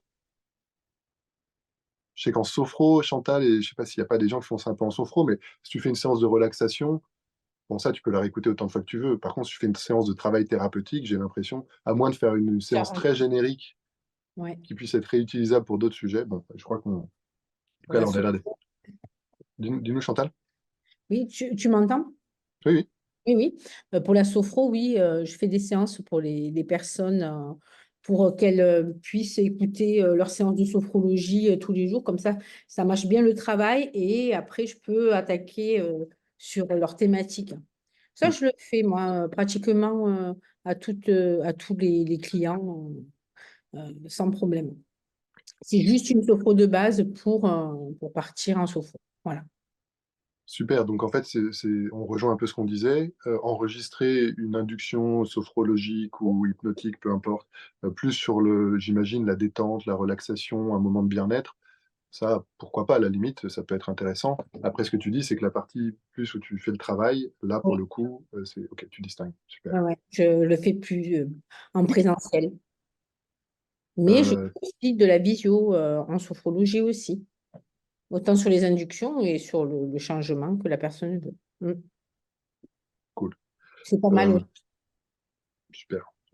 Pour répondre à Laurent sur le logiciel, là, nous sommes sur Zoom, donc j'utilise Zoom. J'ai utilisé beaucoup WhatsApp. Euh, j'ai eu des échos comme quoi Zoom était peut-être pas la meilleure solution. Donc là, j'ai un peu fait mon mouton. J'ai vu que plein de gens utilisaient Zoom, donc j'ai utilisé Zoom. Il semblerait que Google Meet ait aussi une performance qui soit vraiment, vraiment bien. Donc voilà, mais pareil, administratif et technique, voilà, demandez à d'autres personnes parce que j'aime pas ces trucs-là. Voilà. Super. Je m'étais noté pour vendre la visio. Comment est-ce que vous vendez la visio? Je crois qu'on a fait un petit tour de piste. En tout cas, j'ai l'impression qu'il y a vraiment un effet de Pygmalion. Vous vous rappelez, la croyance de l'opérateur, entre guillemets, est déterminante, un peu comme dans l'effet placebo. Notre croyance est déterminante par rapport au message qu'on va faire passer. Donc, tu peux avoir tous les arguments sur la visio, etc. Si toi, dans ton ressenti, c'est que tu n'es pas à l'aise et que tu n'aimes pas la visio, même si ton pitch il est parfait, ce que les gens vont ressentir, c'est plutôt ce que tu dégages. Inversement, si ton pitch il est médiocre, mais que toi, la visio, c'est évident que ça marche aussi bien que les séances normales, je pense que ce sera assez largement convaincant. Donc après, bon, je crois que ce qu'on s'est dit et que ce dont on a tous convenu, c'est que techniquement, je suis assez surpris. J'espère que c'est pas un phénomène de compliance, de complaisance sociale, mais j'aurais aimé qu'il y ait des gens qui me disent, oh, c'est des conneries ce que tu dis, Adrien, on peut pas faire d'hypnose profonde en vidéo et tout. Et j'espère qu'il y a des gens qui, en tout cas, qui pourront challenger ça. Euh, C'est des selon la conneries, boucle. Adrien, ce que tu dis. Ah, merci Laurent, je me sentais un peu seul. Selon la boucle du conditionnement ou du déconditionnement, ceux qui n'ont pas été formés avec moi, je vous la présente en deux mots. C'est, en gros, souvent, tu as une expérience. L'expérience va générer des croyances. Par exemple, tu fais un exposé quand tu es en sixième et tu as la honte, et du coup, tu génères la croyance que prendre la parole en public, c'est dangereux et que tu t'es nul. Du coup, la croyance génère de l'imagination. Quand j'imagine prendre la parole en public, j'imagine que ça se passe mal. Et comme on réagit à notre imagination, il y a une réponse physiologique. Notre corps réagit à ce qu'on imagine. Donc, si jamais j'imagine que je suis nul pour prendre la parole en public, quand j'y pense, je me sens mal. Et donc, avant de prendre la parole en public, ma réponse physiologique conditionne mon expérience. C'est comme ça qu'on renforce nos croyances et qu'on reste bloqué et figé dans des expériences. Heureusement, ça se retourne. Donc ça peut être un cercle vicieux comme un cercle vertueux. Si un jour je vis une expérience où je prends la parole en public et que ça se passe mieux, je modifie ma croyance, du coup je modifie mon imagination, donc je modifie mes réponses physiologiques et donc mon expérience. Et donc on peut rentrer, nous, un peu par n'importe lequel de ces axes. Tout ça pour dire que j'ai bon espoir, et ça il n'y a que l'avenir qui pourra le dire, que l'échange qu'on est en train d'avoir là est de nature à modifier vos croyances. Ah bah attends, ce qu'il dit, ça a quand même du sens, puis ils sont plusieurs à dire que ça marche bien, etc. Pour peu qu'il y ait un peu des figures d'autorité dans le groupe, tout de suite ça fait encore plus sérieux. En tout cas, si vous développez la croyance que ça marche bien, grâce au live de ce soir notamment, eh bien vous allez avoir une imagination plus positive, de meilleures sensations, et du coup vous vous programmez pour avoir des expériences plus satisfaisantes. L'un dans l'autre, il faudra à un moment ou à un autre que vous ayez de bonnes expériences avec la visio pour vraiment ancrer en vous de manière, si ce n'est définitive, en tout cas très forte et très incarnée, le fait que la vidéo, ça marche bien. Euh, Donc voilà, votre conviction, à vous de voir comment vous la développez, votre conviction que la visio, ça marche bien. Et puis l'anticipation des résistances ou des réticences plutôt, c'est un meilleur mot. Des gens qui peuvent avoir peur de faire de la visio. Je sais pas, on avait listé un peu quelques cas, les gens qui ont peur que ça marche moins bien, les gens qui ont peur que ça coupe, les gens, j'ai repris un peu ce qu'on avait noté, les gens qui ont peur de faire une abréaction et qu'on puisse pas bien prendre soin d'eux. Je sais pas, vous avez quelles autres peurs ou quelles autres bonnes ou mauvaises raisons les gens pourraient avoir de ne pas faire de la visio, selon vous? Cool, Valérie. Je ne savais pas qu'il y avait un article, pendant que vous réfléchissez, un article sur Cerveau et Psycho, sur les thérapies en visio. Donc, N'hésite à pas à le chercher si on... partager, Valérie, si tu l'as par la suite. Pour répondre à ta question, Adrien, les peurs, c'est les peurs de changement qui peut être présente. Est-ce que ça va être aussi efficace sur le changement qu'au cabinet? Ça peut revenir parfois, suivant les personnes. Donc là, après, bah, faut avoir son slogan, et puis bah, c'est toujours pareil, hein, c'est la même réponse finalement qu'au cabinet. A priori, Laure, la croyance que ça ne marche pas, euh, en fait, comme tu disais, Marc, les peurs et les croyances qu'il va y avoir derrière, ou à côté, je ne sais pas, euh, sont de même nature que les peurs et les croyances qu'on pourrait avoir peut-être sur d'autres sujets, sur l'hypnose, sur le changement. Euh, Chez Génération Formation, où j'interviens en tant que formateur, il y a un outil qui s'appelle le PCM, les propositions à choix multiples, qui consiste à toujours être d'accord avec l'autre. Bah oui, vous avez raison, en visio, ça peut ne pas marcher du tout, hein. C'est vrai, ça peut ne pas marcher, tu sais pas. En même temps, plein de fois, ça marche super bien. Donc on propose une chose et son contraire, puis après on va proposer des choses un peu entre les deux avec un peu de confusion. Et en même temps, parfois ça marche mieux en visio qu'en présentiel, parfois mieux en présentiel qu'en visio, mais parfois c'est une chose puis l'inverse. Enfin, ça dépend vraiment des gens et des situations. Ce que je vous propose, c'est qu'on expérimente et puis on verra. Je caricature, c'est un peu balourd. Mais en tout cas, le fait de pouvoir assouplir les croyances, bon, les PCM, si vous ne connaissez pas, vous pouvez regarder, je crois que c'est Bill O'Hanlon qui a pas mal structuré ça, de dire une chose, son contraire, puis de proposer avec l'image du noir, du blanc, du gris et du flou. Mais en tout cas, il y a quelque chose d'assez élégant et qui rejoint d'ailleurs une stratégie de Jordan que j'adore, de laisser les gens face à leurs propres incohérences. Ah bon, vous pensez que ça marche pas? Ben, ok. Mais j'attendais qu'ils me convainquent et tout. Ben, moi, je pratique, je sais que ça marche souvent, mais je vais pas faire l'effort de te convaincre. Si toi, tu as envie de le faire, bah, fais l'effort de venir vers moi, entre guillemets. Donc bon, après, à voir, hein, je pense que c'est à manier avec un peu d'élégance, et puis il faut que ce soit assez bien incarné, et avec aussi de la douceur, et voilà, c'est pas non plus un truc que je fais très régulièrement, mais en tout cas, quand les gens viennent en disant, je sais pas, euh, je veux faire de l'hypnose, mais je pense que l'hypnose, ça marche pas. Ok. Et donc, qu'est-ce que vous faites dans mon cabinet? Parce que je crois que j'ai pas menti sur la marchandise. Moi, je fais de l'hypnose, quoi. Non, mais c'est pas ça que je veux dire. C'est qu'en fait, j'ai peur que ça marche pas pour moi. Ah, donc, et après, on peut travailler sur la peur, etc. Parfois, les personnes sont étonnées qu'on puisse faire de l'hypnose en visio, beaucoup d'a priori, puis aussi peur de la technologie pour ceux pas à l'aise avec les ordis. Bah là, à nouveau, il faudrait rentrer dans le détail des a priori sur l'hypnose et sur l'hypnose à distance. Euh, En raisonnant de manière générale, je ne sais pas si j'ai grand-chose à raconter. Et puis sur la technologie, oui, mais il y a presque un truc générationnel aussi. Euh, mais ça peut être une vraie limite, quoi. Si les gens sont pas à l'aise avec un ordi ou avec un téléphone, la marche sera peut-être haute pour faire de l'hypnose en visio. Bien que le générationnel, il y a des grands-mères qui viennent en visio aussi, hein. Bien Donc, sûr, bien sûr. finalement, ils sont tellement habitués, même avec les petits-enfants, etc., que ça change pas. Ouais. Complètement, puis ça va faire 20 ans qu'Internet est quand même Oui. bien présent. Donc voilà, le temps avançant et dans une direction qui est la même pour tout le monde. Euh, les Il y grands-mères a, d'aujourd'hui étaient plus jeunes il y a 20 ans. Voilà. bien sûr. Il y a un sujet que tu n'as pas évoqué au début, c'était par rapport à pourquoi faire de la visio finalement. Donc il y a le confort, il y a les personnes qui habitent loin, etc. Il y a un argument qu'on entend rarement, bah, c'est la sécurité. Et surtout en ce moment, la sécurité de ne pas forcément se retrouver dans un cabinet avec un inconnu, le fait d'être chez soi, de ne pas avoir des touchés. Donc ça, c'est en train de changer. On est que quelques-uns. Alors, c'est pas le but de ce soir, mais de parler des touchés, justement. combien de thérapeutes se permettent de toucher les personnes sans demander, sans leur accord. Parfois, on dit des choses qui sont désespérantes. Et ça, bah, c'est vrai que ça, c'est un argument qui n'est pas à prendre à la légère, quoi, finalement. Alors, parce que tu participes beaucoup, du coup, tu es d'autant plus exposé à comment dire, mon esprit d'opposition ou d'argumentation, mais tout à fait, en tout cas, je suis d'accord avec toi. J'utilise jamais le mot toucher, hein, perso, hein. Toucher, c'est pour moi, c'est Mais très surtout, orienté à toucher. toucher, contact, Ouais, quoi contact, qu'il pour en moi, soit, un contact, mais le résultat est le même s'il n'y a pas une demande initiale, s'il n'y a pas un cadre. Alors, j'ai bon espoir, mais parfois, tu sais, Marc, on est aussi biaisé par nos propres biais, justement, et le fait qu'on soit dans des réseaux et qu'on soit tous un peu dans les mêmes. Ce que tu me dis me paraît choquant, mais je sais qu'en fait, je me trompe de penser que l'immense majorité des accompagnants aujourd'hui ont une dimension respectueuse et sont sensibles, justement, au contact et sont à minima dans une posture de demande et de vérification que c'est OK.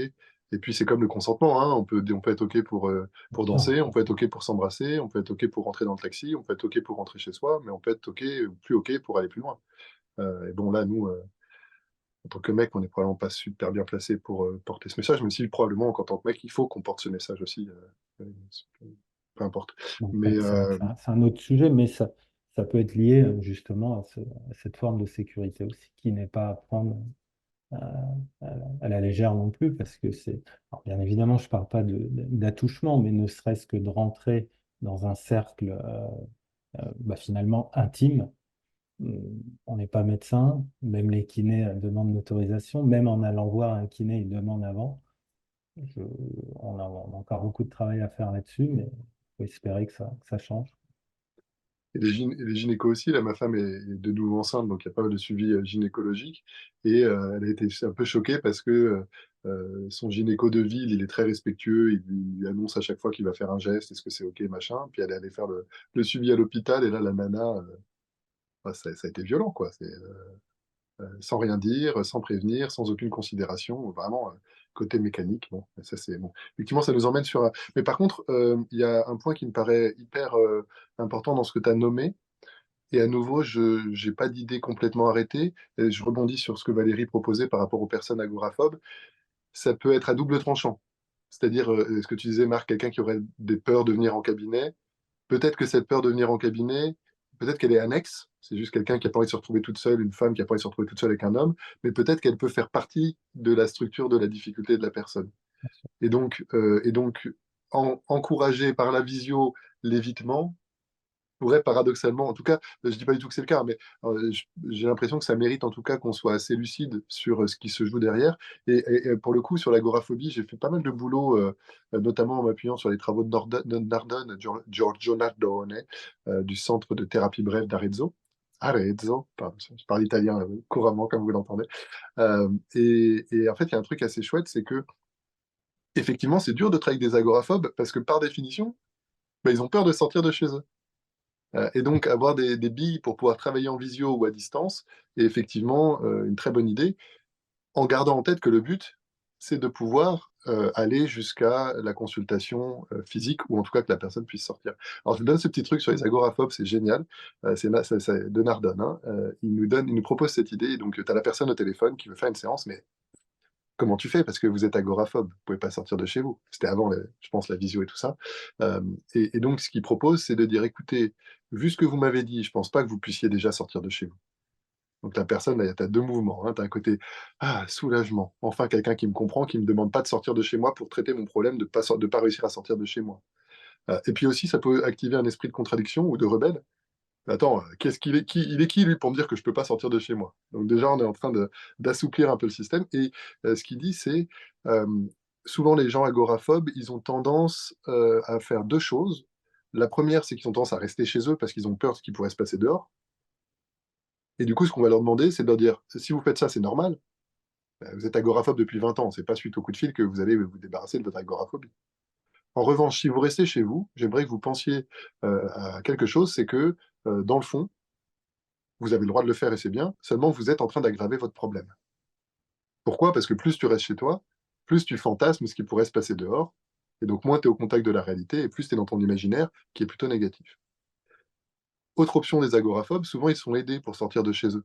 Et ils demandent à un proche de les aider, quoi. Et à nouveau, il leur dit, si vous avez encore besoin de faire ça quelque temps, pas de problème. Par contre, si vous faites accompagner, j'aimerais que vous pensiez deux choses. La première, c'est que la personne qui vous accompagne vous aime et qu'elle est là pour vous. Super, c'est cool. La deuxième, c'est qu'en vous accompagnant, elle est en train d'aggraver votre problème, puisqu'elle vous confirme que vous êtes malade, vous êtes faible et vous êtes incapable de sortir tout seul. Ni une ni deux. L'agoraphobie, c'est la peur de ce qui peut se passer à l'extérieur, donc les gens, ils évitent, ils restent chez eux. Et là, on vient de nourrir cet évitement d'une peur plus grande d'aggraver le problème. Et donc, j'ai eu quelques cas comme ça où, quand les gens viennent en cabinet en vous disant, d'ailleurs, c'est même arrivé de faire des séances en visio parce que c'était à l'étranger, mais la personne qui te dit, c'est incroyable parce que suite à notre coup de fil, j'ai commencé à avoir envie de sortir de chez moi. Et quand tu fais de l'hypnose sur une personne qui a déjà réussi à aller au supermarché, et pour elle, c'était impensable. Après, l'hypnose devient juste une énergie de généralisation plutôt que le premier domino, quoi, le démarreur du moteur. Donc, pardon, je ne sais pas pourquoi je me suis un peu enflammé parce que enfin, je trouve ça assez chouette et élégant, cette stratégie. Mais en tout cas, ça peut, si on ressent sur le côté visio, effectivement, euh, être une très bonne porte d'entrée pour les gens qui ont une difficulté de type agoraphobique. Et à contrario, admettons, violence conjugale, aller au cabinet, ça va être un lieu ressource aussi. Donc ça va être important aussi. Valérie, tu te fais l'avocate du diable, cool, comme ça on est deux, génial. Ne pas voir tout le corps de la personne en face peut laisser planer le doute sur ce qu'on ne voit pas. Alors Valérie, si tu veux bien nous rassurer, parce qu'il y a des esprits mal placés dans la salle, je parle de moi en tout cas, je vois Laurent qui se marre aussi. Qu'est-ce que tu as voulu dire par ça? Si c'est pas discret, tu peux le dire micro ouvert ou par chat comme tu préfères. Pardon, je voulais pas te mettre à partie, mais j'ai pas compris. Blague à part, j'ai pas trop compris ce que tu voulais dire.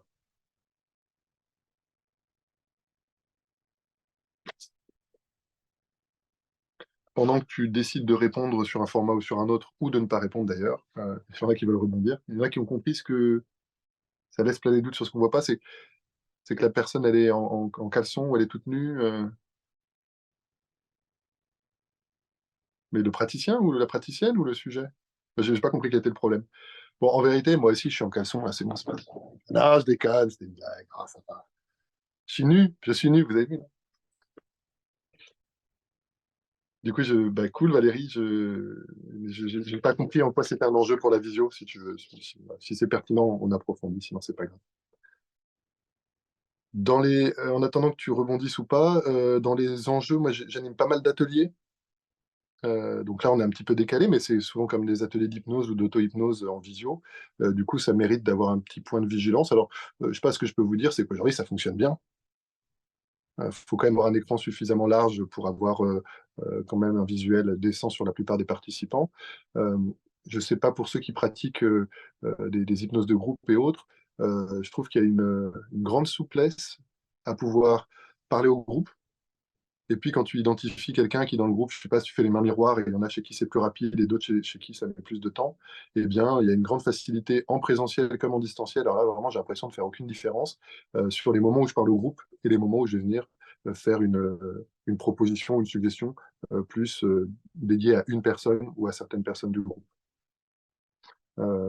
Et puis bon, aujourd'hui, Zoom et tous les autres, enfin Zoom en tout cas, ils font des salles de groupe où c'est assez facile à organiser. Donc même pour mettre les gens en binôme ou en trinôme pour bosser ensemble, aujourd'hui, pour moi, c'est assez anecdotique. Et là aussi, le fait de pouvoir animer des ateliers depuis chez soi ou les suivre depuis chez soi me paraît être un luxe et un confort qui est quand même vraiment important, versus trouver un lieu payant, gratuit. Enfin, vous voyez, c'est quand même une logistique différente d'organiser des choses en présentiel, quoi.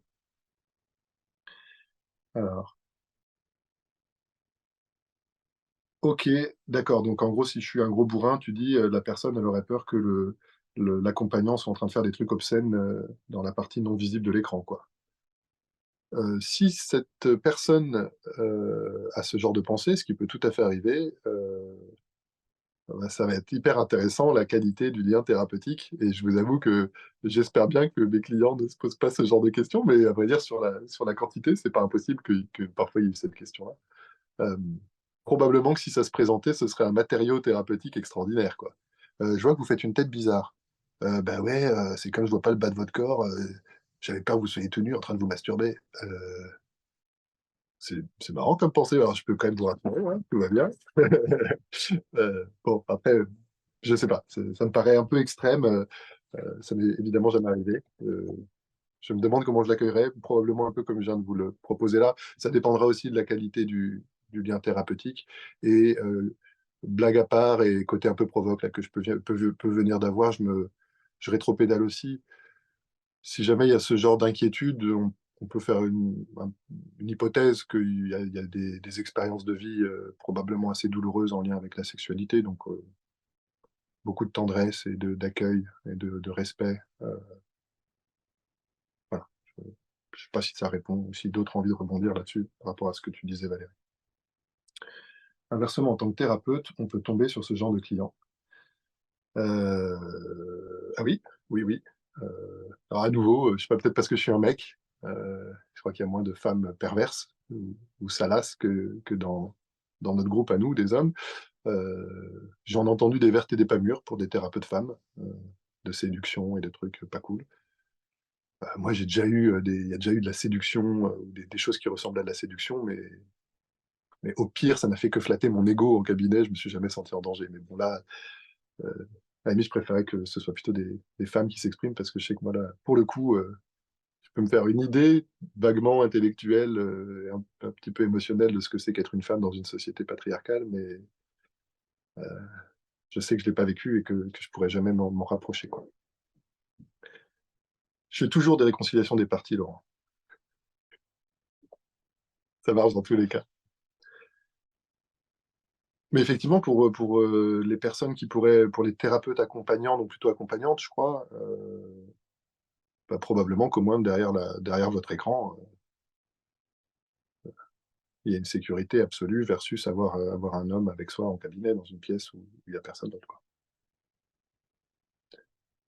On se rapproche de la fin de moi, ce que j'avais prévu de vous partager. Je me suis juste noté que ça mérite un peu d'anticipation. Donc c'est pas mal si vous avez une petite routine de quand est-ce que tu envoies le lien, quand est-ce que tu envoies les éléments pour le règlement. C'est pas mal de poser le cadre aussi. Moi, ce que je fais, c'est que en général, pour mes séances en présentiel, la première séance, je la fais régler à la fin. Et au moment du règlement à la fin, j'annonce que s'il y a d'autres séances, je propose qu'on fasse le règlement plutôt au début. Comme ça, on évacue la question pragmatique. Je me suis inspiré de ma psychothérapeute gestaltiste qui me fait payer au début. Et j'ai trouvé ça vachement bien. Euh, D'ailleurs, j'ai trouvé qu'elle avait un cadre très clair et partagé, et j'ai trouvé ça vachement bien. C'est aussi elle qui m'a donné envie de clarifier mon cadre et qui m'a permis de me rendre compte, je sais pas vous, hein, vous avez vu que j'ai déjà animé, on a discuté de ça avec Manu Winter, on a fait une table ronde et encore beaucoup de boulot pour préciser notre cadre d'intervention en tant que... Déjà, on s'appelle comment?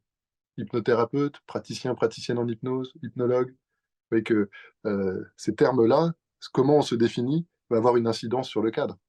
Est-ce qu'on fait de la psychothérapie facilitée par l'hypnose, mais on n'est pas psychothérapeute?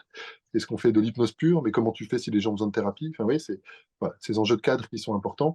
Et donc, en tout cas, sur la dimension visio, le fait d'avoir un peu anticipé le cadre, comment on s'organise, à quelle heure on se connecte, comment on paye. Et en tout cas, les gens, j'ai jamais eu personne qui m'a dit ah ben non, c'est inacceptable de payer la séance en avance. Donc, en visio, je fais payer même la première séance, je la fais payer en avance parce que je- j'ai l'impression que c'est sécurisant pour moi et probablement sécurisant pour l'autre, ça je sais pas. Mais en tout cas, c'est tout à fait entendable qu'un service qui va se réaliser à distance puisse être payé par avance. Une personne que tu as vue en physique dans ton cabinet, tu sais qu'elle va pas raccrocher et puis t'oublier et faire en sorte de pas te payer, je crois pas. Une personne en vidéo, j'ai du mal à imaginer, mais en se faisant l'avocat du diable, ça pourrait peut-être arriver. T'as quelle application pour le paiement? Moi, j'aime bien faire des virements, demander des virements parce que ça coûte rien. Et sinon, j'utilise le terminal SumUp que tu payes une fois et après, tu as une petite commission qui est quand même de 1,7%, je crois. Donc, mis bout à bout, ça fait un peu d'argent. Et effectivement, tu peux créer des liens avec PayPal. Faites attention, il y avait aussi, comment s'appelle la solution française? Lydia. Bon, si vous le faites professionnellement, vous devez le déclarer.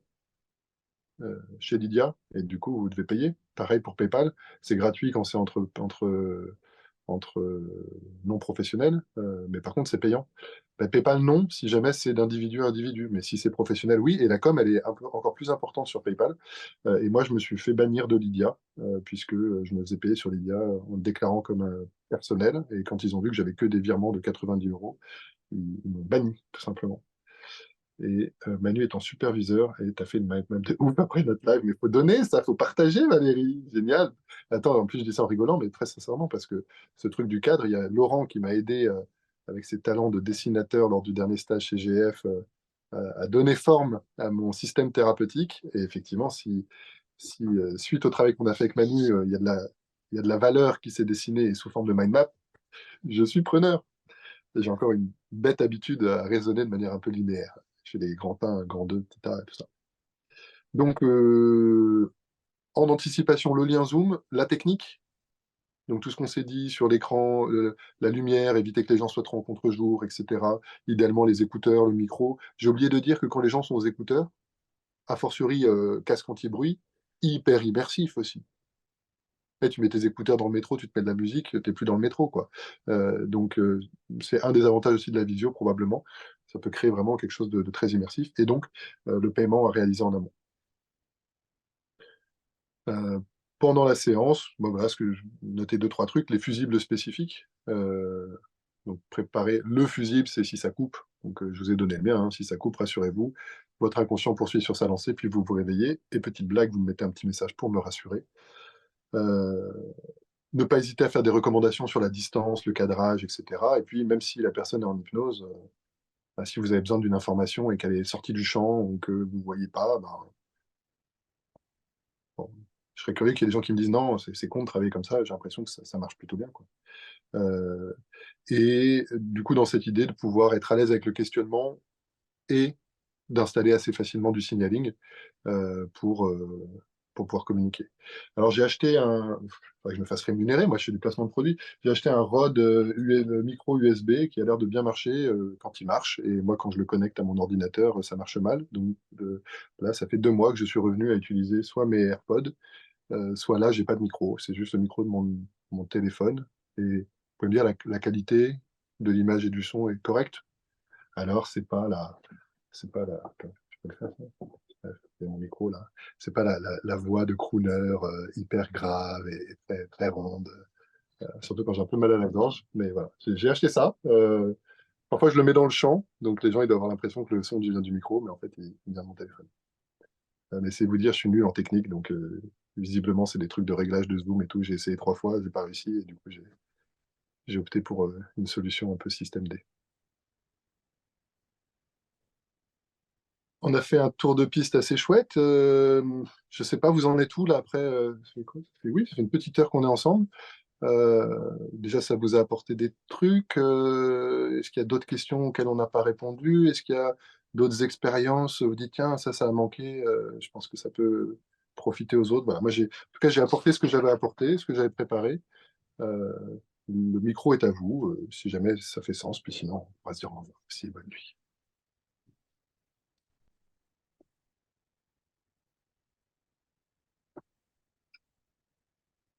Merci beaucoup. Bonne soirée. Super, Caroline, avec plaisir. Merci à vous d'avoir été là. Voilà. On ne sait jamais trop quand on lance des événements, des trucs, si tu auras 2 personnes ou 50 personnes. Donc, génial. Oui, Merci Valérie, bah, Julien pour super, ton oui, si tu peux mettre partage. les documents. Pardon? Je dis merci pour ton partage. Avec plaisir. Euh, Lucien, j'ai juste une question, je préfère poser que de l'écrire, ça va prendre trop de temps. Parfait, Ségolène. Je viens de regarder un peu sur Internet. Je vois que tu n'as pas de site Internet, si je ne suis pas perdue. Je vois rien sur le travail en distance, mais visiblement tu le pratiques régulièrement. Du coup, ma question, c'est comment est-ce que tu fais pour vendre des séances à distance en n'ayant aucun site et aucune formation proposée en ligne? Tu touches une zone sensible, en tout bien, tout honneur, Ségolène. J'ai un site internet en cours de refonte. Et comme c'est un truc que j'adore, ces trucs-là, eh ben, ça met 2 plombes. Donc voilà, c'est plutôt un manque d'efficacité. Donc voilà, je faisais un site, j'avais mon site que j'ai fait à la main. En instaurant d'entreprise, je me suis dit, allez, il faut se professionnaliser, payer des gens pour faire un site. Donc il est bientôt fini, mais il n'est pas encore produit et donc publié. Et donc, pareil avec la fin de Doctolib et tout ça. Mais peut-être parce que j'ai un peu d'antériorité, un petit peu de notoriété et de visibilité, j'arrive à m'en sortir avec le bouche à oreille exclusivement aujourd'hui. Euh, mais c'est une mauvaise idée. En tout cas, sur mon prochain site, effectivement, il y aura une page sur la visio et pour le mettre en avant, pour que les gens, effectivement, sachent que ça marche et que ça fonctionne bien. Après, j'ai l'impression que souvent, effectivement, surtout en visio, si tu travailles à l'étranger, par exemple, avec des personnes à l'étranger, mais peu importe en région, ça vaut aussi en présentiel. Il y a un côté un peu grappe, c'est-à-dire que tu arrives à faire une bonne séance avec une personne, et du coup, elle parle de toi. Et donc voilà, même, je sais pas, quand je pratique en espagnol ou en anglais, j'ai l'impression que j'ai un peu des wagons, tu vois, si j'ai eu du bol de tomber sur une personne avec qui ça a bien marché, du coup elle parle de moi à ses contacts, et donc ça fait, voilà. Puis après souvent ça va un peu s'épuiser, puis ça se réouvre ailleurs. Mais donc en tout cas, voilà, oui, oui, si c'est une bonne idée d'avoir un site. On avait même parlé d'avoir une page Google My Business qui soit dédiée juste à la visio. Je crois qu'il y a Stéphane Violand, qui est assez calé Google My Business, qui a fait ça aussi. Qui peut être... Par contre, je pense que si tu tapes Adrien Moulard, tu dois tomber assez facilement sur mes coordonnées et tout ça. C'est juste, effectivement, j'ai plus trop de sites vitrines. Donc, réponse longue, réponse courte. Pour l'instant, bouche à oreille, euh, parce que je mets du temps à m'organiser sur les trucs logistiques et informatiques et tout ça.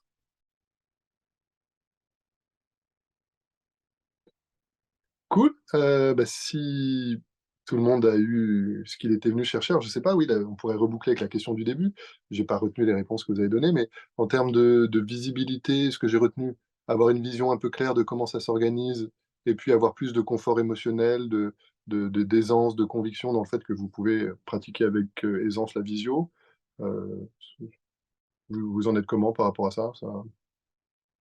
Stable, amélioré, réduit? Ouais, c'est un peu amélioré. Cool. Ben, génial. C'est comme à la fin des séances d'hypnose, je sais pas si vous faites ça. Donc, tu as la personne qui vient, elle a un objectif, tu fais ton hypnose, etc. Euh, Tu finis la séance, bah, tu testes. Tiens, quand vous pensez prendre le volant maintenant, c'est comment? Ah, bah, c'est bizarre, je me sens plutôt confortable. Là où j'avais des angoisses, je les ai plus et tout. Ça, c'est un très bon indicateur. Si là, suite au live, vous vous sentez bah, plus en mesure, presque une forme de curiosité, une envie de tester pour voir comment ça fonctionne. Après, bien sûr, ce qui sera plus le juge de paix, c'est dans quelle mesure, quand vous allez le faire, euh, ça va bien se passer. Euh, Peut-être pas d'ailleurs 100% des cas, hein. J'avais une stagiaire comme ça qui se mettait une énorme pression parce qu'elle avait l'impression qu'il fallait qu'elle réussisse toutes ses séances. Euh, c'est juste pas possible. D'ailleurs, parfois, il y a même des clients qui ont besoin qu'on rate nos séances pour pouvoir se déterminer eux-mêmes. Donc, je veux dire, euh, si on peut avoir 80% de séances réussies avec des feedbacks positifs et puis 20% d'axes d'amélioration, je pense qu'on est sur quelque chose de plus raisonnable. Donc voilà, c'est aussi pour vous dire qu'en visio, ben, ce sera comme tout. En général, ça marche très bien et c'est cool. Et il y a de fortes chances que vous réussissiez la plupart des choses que vous faites. Et c'est possible aussi que parfois il y ait des difficultés.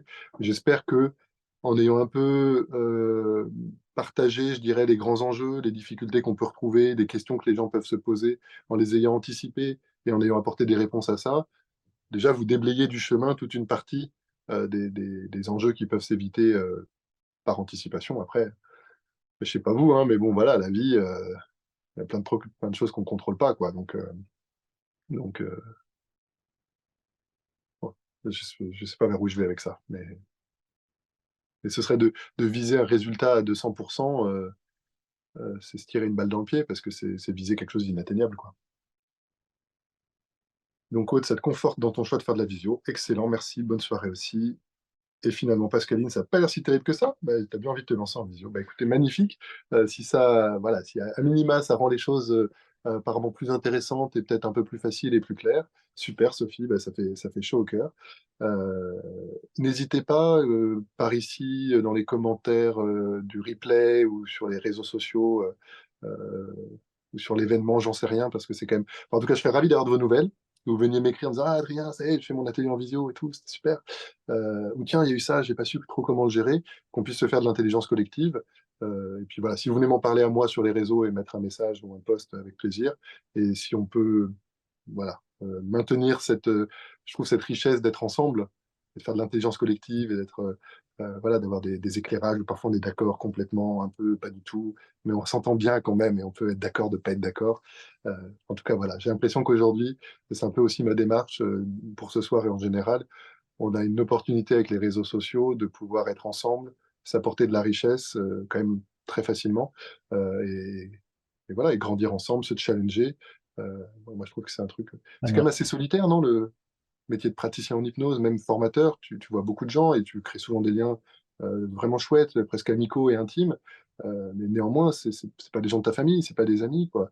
Et quand tu passes tes journées à recevoir des gens en souffrance, je trouve que c'est sympa d'avoir une bulle d'oxygène de collègues et souvent des ambiances très amicales et sympas pour discuter de ces sujets qui nous passionnent et pour grandir parce que, mine de rien, quand je reviens à cette idée, comme c'est pas très bien organisé l'hypnose, pas très réglementé, on sait pas trop ce qu'on fait. Du coup, c'est un peu notre responsabilité aujourd'hui de bosser là-dessus. Mais c'est hyper excitant aussi, non? Bref, tenez-moi au courant. Merci encore du fond du cœur pour ceux qui étaient là ce soir. Merci à toutes celles et ceux qui ont écouté le replay. Ça vaut pour vous, évidemment. Je serais curieux d'avoir vos retours suite à l'enregistrement. Et puis, voilà, c'est devenu l'usage et la coutume. Mettez des likes, des plus, des partages. Postez cette vidéo sur tous les réseaux où vous pensez que ça peut apporter du positif, de sorte à la faire connaître. Voilà. C'est vrai qu'il faut demander ce genre de choses, sinon les gens ne le font pas. Nelly, tu veux bien essayer la visio? Mais tu sors de formation et tu as principalement des outils qui se pratiquent en touchant un peu de la personne et beaucoup de techniques debout. Du coup, je ne sais pas trop comment faire. Ah, tu arrives au moment où j'ai terminé le live, Nelly. Attends, mais on reprend, on réouvre encore une seconde. Mais je veux dire, c'est une question trop intéressante pour ne pas en prendre soin.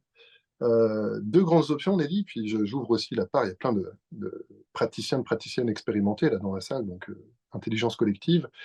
Euh, Comment est-ce que tu peux adapter les outils que tu as? Donc, travailler debout en visio, c'est imaginable. À nouveau, hein, c'est un peu de logistique, etc. Il faut avoir un peu de profondeur de champ. S'il y a beaucoup de contact, j'aime pas à nouveau les mots toucher, parce que toucher, c'est vite sexuel, mais contact, c'est plus neutre. Euh, Est-ce que tu peux faire sans? Comment tu peux faire sans? Est-ce que tu peux les faire halluciner? J'avoue que je suis un peu surpris. Je serais curieux, Nelly, si tu veux nous en dire plus sur notamment dans quelle école et quel genre de techniques et de protocoles tu utilises. Donc, comment tu peux faire ce que tu fais en visio, si ça marche, et peut-être que ça invite à ouvrir vers une autre approche ou d'autres outils, d'autres stratégies plus adaptées à la visio. J'espère que ça... Ouais. Ouais, Je rebondis juste là-dessus, justement. Moi, je sais que je pratique aussi le rythmo où on touche par alternance. On a un contact par alternance. Et depuis la Covid, où on ne pouvait plus effectivement avoir ce contact-là, en fait, c'est le client en fait qui fait soi-même le toucher. Et ça marche très bien. Donc en visio, on peut faire exactement la même chose et juste guider la personne de dire, ben, en alternance, au toucher, ça marcherait très bien pour l'avoir testé. bien sûr, Donc en autocontact. fait, c'est pas du tout un obstacle, au contraire. Au contraire, ça enlève en plus justement cette limite du toucher, du contact et c'est encore plus respectueux peut-être, ouais. Excellent, cool, Nelly, parfait. Après, si c'est un contact de l'ordre de la rupture de pattern, là, ce sera plus difficile de demander à la personne de le faire, parce que c'est pas facile de se faire des guillis à soi-même. Donc, voilà. Après, pour le MDR, rythmo et tout ça, on peut le faire aussi en visuel, hein, donc suivez mon doigt. Et en auditif, là, il faut quand même avoir un micro qui puisse faire de la stéréo, mais ça peut tout à fait exister aussi, quoi. Nelly, c'était un peu de l'ordre de l'EMDR ou rythmo, tu te posais la question. Après, ouais, remarque, moi, j'ai l'impression que le rythmo MDR, moi, je pratique assez peu. Je préfère l'approche hypnotique sur le travail sur les traumatismes. Donc, mais je suis biaisé parce que j'ai eu des retours de gens qui avaient mal vécu les séances de MDR et chez qui ça a été violent. Donc, c'est vrai que mon mouvement émotionnel initial serait plutôt de me dire, moi, ça, je sais pas si je le ferais trop en visio, mais visiblement, Aude, tu as l'air d'être bien versé dedans et ça doit très bien marcher aussi. Adrien, il y a un domaine que tu n'as pas forcément parlé, enfin vaguement, tu as parlé des ateliers, pas du monde de l'entreprise. Je sais que tu accompagnes beaucoup dans peut-être des grandes entreprises. Est-ce que tu peux un peu développer? Tu le fais en groupe, justement en visio, t'en parlais la dernière fois. Alors là, pour le coup, c'est devenu vraiment une pratique mainstream, enfin très très partagée, hein. Les entreprises sont friandes des interventions en visio. Moi, tous mes ateliers, je les propose en présentiel ou en visio. Écoute, que dire de plus? Je sais pas, c'est pas le cœur de ce qu'on est en train de se dire. Je réfléchis au thème. Moi, peut-être ce qui me différencie un peu et ce qui est mais qui est pas toujours évident à proposer, c'est comment on adapte les outils de l'hypnose ou de l'hypnothérapie aux enjeux professionnels. Et parfois, ça veut dire ne pas nommer le mot hypnose, parce que ça peut être un rebutoire, mais c'est pas forcément, je crois, le cœur de ta question. Après, sur les... Pense que c'était vraiment la visio en Ouais, elle-même. Enfin, je te coupe, est-ce que tu te retrouves parfois avec, je sais pas, une vingtaine, une trentaine d'employés, comme aujourd'hui, finalement, en visio, en train de faire de l'hypnose de groupe oui, j'aime bien limiter à une vingtaine de participants. J'ai l'impression que c'est la géométrie du groupe qui me permet d'être encore assez attentif aux uns et aux autres. Au-delà, ça fait beaucoup. Euh, Après, peut-être que ça parle aussi de mes limites à moi, je ne sais pas, ou des limites de ma pratique plutôt. J'ai quand même une grande confiance dans l'autre. Et donc, c'est-à-dire que même si jamais je vois pas tout ce qui se passe, je vais essayer de couper le micro, si jamais je peux pas être dans l'hyper présence à ce qui se passe et bien voir les détails, etc. Comme dans mes ateliers, j'ai tendance à beaucoup sectionner, séquencer. Donc une séquence, par exemple, de présentation et sur le thème, puis après une séquence d'hypnose assez courte pour sentir un peu la température, que les gens puissent sentir aussi la température. Et donc on débrief. Et donc finalement, voilà, j'ai l'impression que même si l'information risque d'être un petit peu plus diluée en visio, le fait d'aller chercher l'info et de faire verbaliser, de faire dire aux gens ce qu'ils vivent, apporte vraiment satisfaction. Et pour le coup, les entreprises, bah, les gens, ils bossent déjà en visio. Donc, c'est un atelier de 45 minutes sur la concentration ou la relaxation ou la gestion des conflits du temps de midi. Pif, paf, pouf, ça fonctionne bien. Euh, je vous donne un petit truc quand même. J'ai l'impression que c'est difficile d'avoir les gens à l'heure. Mais ce soir, d'ailleurs, je trouve que vous avez été extraordinaire. On a commencé à l'heure, quoi. Et puis, il y avait quasiment tout le monde qui était là, alors que bon, je n'avais pas fait de liste d'invités, hein. Euh, Ça vaut pour le présentiel. Souvent, maintenant, je mets des horaires qui ne sont pas ronds. Donc, ma formation, là, par exemple, celle de demain matin, elle commence à 10h01. C'est complètement débile, hein, ça pourrait être 9h59. C'est juste que quand les gens lisent un horaire bah, justement un peu bizarre comme ça, souvent ça marque. Et si tu as quelqu'un qui arrive à 10h03, tu sais, il a l'impression d'être en retard, mais comme pas possible. Alors que si c'était 10h, bon, c'est 10h05, c'est 10h15. Euh, voilà. Après, tout ce qu'on s'est dit, pour moi, vaut et fonctionne. Si ça mérite d'être bien au clair sur comment on s'organise, notamment lever la main, est-ce qu'on parle avec les micros, est-ce qu'on écrit dans le chat. Quand les groupes sont assez nombreux, je demande aux gens d'écrire dans le chat.